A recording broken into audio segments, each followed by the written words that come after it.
Have you ever started up a new Minecraft world and quickly realized you needed to gather food as quickly as possible? And as a result, you decided that an automatic chicken cooker is the best way of doing things. I always seem to end up with one of these auto cooker for chicken in like every survival world I've ever had. And it always seems to set me up for the long term. I can always produce a wild amount of chicken. Occasionally though, you just open up the chest and all that you see inside are feathers. NANI?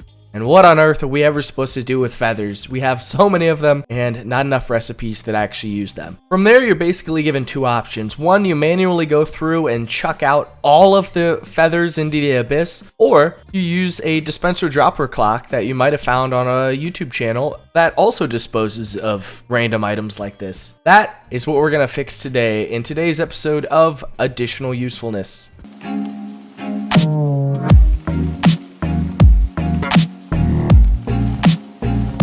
Hey guys, it is Duke, and welcome back to another episode of Additional Usefulness. That is the series in which we are making a mod, and I'm so thankful with how the reception for episode 1 went. I think it'll be a great starting point, and there's a lot of comments about things people want to see. You know, whether it was just working with the stained planks that we had already created, or even up to things like absolute killer snails. Killer snails. That's an idea. I love it. Maybe we'll add it. We'll see. By the beginning of today's episode, I'm sure you realize the aim for today's video is to take feathers and actually give them some actual use. Alright, so this is our first look at the feather block in game on the left here, and on the right we have just a typical wool block. So the idea between these two is that I wanted to show that the feather block is a little bit more of a smoother texture, and it still brings through some of that feather color, so a little bit of the off-white, rather than wool just being, you know, so bright and in your face. A very aggressive texture, where this is a little bit more subtle. So moving on over here, here's how we make said block. 9 feathers.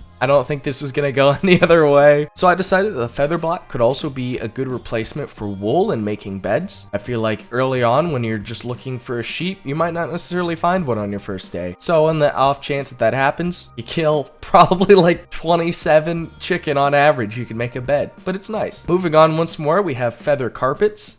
I don't exactly know why that texture is doing what it's doing there. The idea of a 1 pixel high block is really cool, and I want to implement that. And then lastly, as far as recipes go here, we have using feather blocks to dye them, all 16 different colors. Decided to go with this layout in terms of recipe, so you know, the one that they use for like terracotta, rather than the wool recipe, because with the wool recipe you put in 1 white wool and your color and you get 1.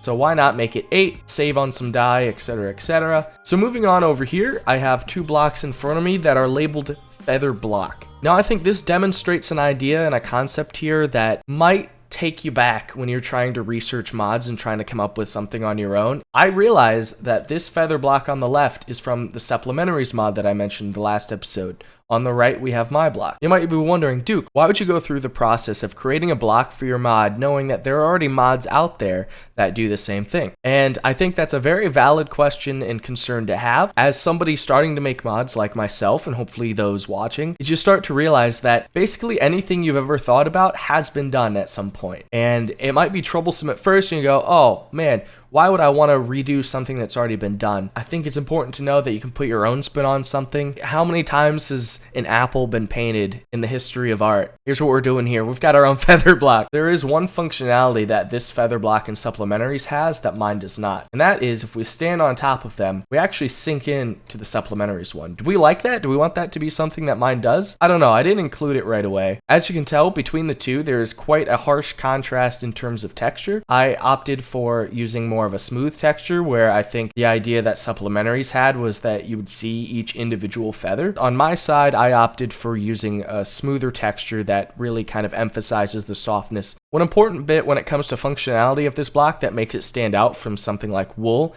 is the ability that it completely negates fall damage, meaning that if we are all the way up at 256 and fall on a block of feather, it will not hurt us. So moving on over here, we can see side by side the feather block and a wool block, and then the carpet that's created in the two of them. So they function the same way. The difference here being the wool texture is a bit more aggressive and kind of in your face, where feather block is substantially more subtle. And at the end, we have the 4 different types of blocks that have a whole color spectrum available in them. I think for the most part, we can ignore what terracotta looks like here, because there's a very very heavy tint that's put in play when you're using terracotta, so dyeing it does create some interesting colors that aren't necessarily just your standard 16 here. But I really wanted to focus on creating a texture that both took the subtle softness and smoothness of concrete while also making it seem kind of cozy and soft that wool does. Being able to find a happy medium between the two here was achieved. Now you're probably watching this clip over and you're going, Duke, why on earth have you just gone ahead and made an alternative to wool? Like, that's all this mod is. All you've done is you've taken feathers and you've made them do everything that wool can. Why on earth would I ever touch wool again? Keep that in mind, because coming up in, I don't know how long,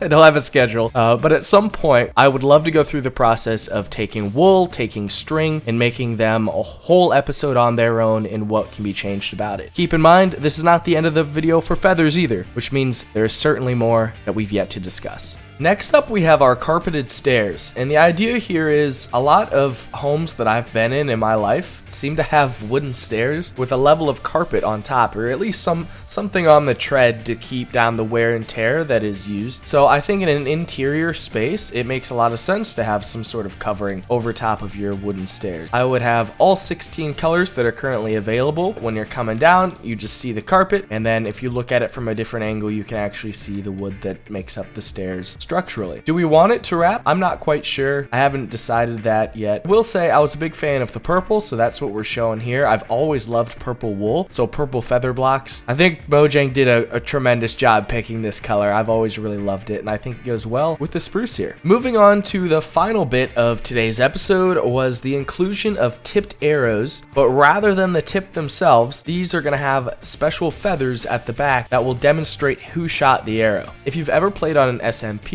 or some sort of mini game that involves shooting arrows, you've probably come across the concept of you're not quite sure who shot that arrow, and having special arrows that have colored feathers at the end of them could establish this concept of showing who exactly shot the arrow, and I think it gives the fletching table one final use because you still can't really do anything with it yet.